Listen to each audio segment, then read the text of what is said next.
যদি জুলাই সনদের বিরুদ্ধে আমরা স্ট্যান্ড করি, এরা স্ট্যান্ড আমাদের ঐক্য স্ট্যান্ড করে, আমি আন্দালিব রহমান পার্থ তার বিরুদ্ধে দাঁড়িয়ে কথা বলবো ইনশাআল্লাহ। But you don't dictate us the প্রক্রিয়া, the system, how we do ইট।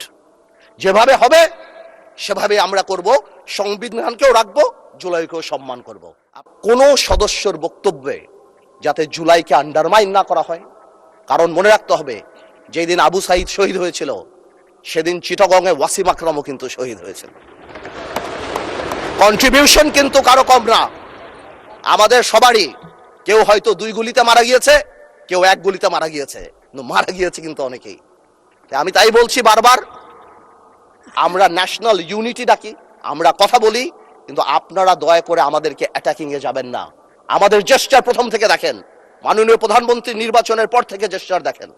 আপনাদের বাড়ি গিয়েছে, বড় বড় নেতাদের বাড়ি গিয়েছে, এই জেস্টারকে পজিটিভ হতে নেন। আর আপনারা তো ম্যানুভার করতে পারেন, প্রবলেম কি? আপনারা সারা জীবন ভারতের বিরুদ্ধে রাজনীতি করে ভারতের সাথে গোপনে মিটিং করছেন, ওটাও তো ম্যানুভার। আপনারা তো ম্যানুভার, এমন তো না আপনারা, no this is a good quality brother, don't be upset. আপনারা তো মিটিং করেছেন, this is a good quality. আর আপনারা সারা জীবন ইসলামের নামে রাজনীতি করে লাস্টে এসে বলছেন আমরা শরিয়া আইন চাই না।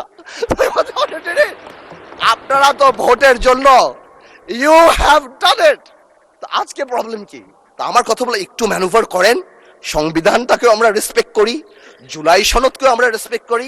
ইনশাল্লাহ, since we have good spirit, we have good intention, আমরা পজিটিভ ভালো কিছু নিয়ে আসব। এবং আমি আপনাকে বলে দিচ্ছি, যদি জুলাই সনদের বিরুদ্ধে আমরা স্ট্যান্ড করি, এরা স্ট্যান্ড আমাদের ঐক্য স্ট্যান্ড করে, আমি আন্দালিব রহমান পার্থ তার বিরুদ্ধে দাঁড়িয়ে কথা বলবো ইনশাআল্লাহ। But you don't dictate us the প্রক্রিয়া, the system, how we do it. যেভাবে হবে সেভাবে আমরা করব, সংবিধানকেও রাখবো, জুলাইকেও সম্মান করব।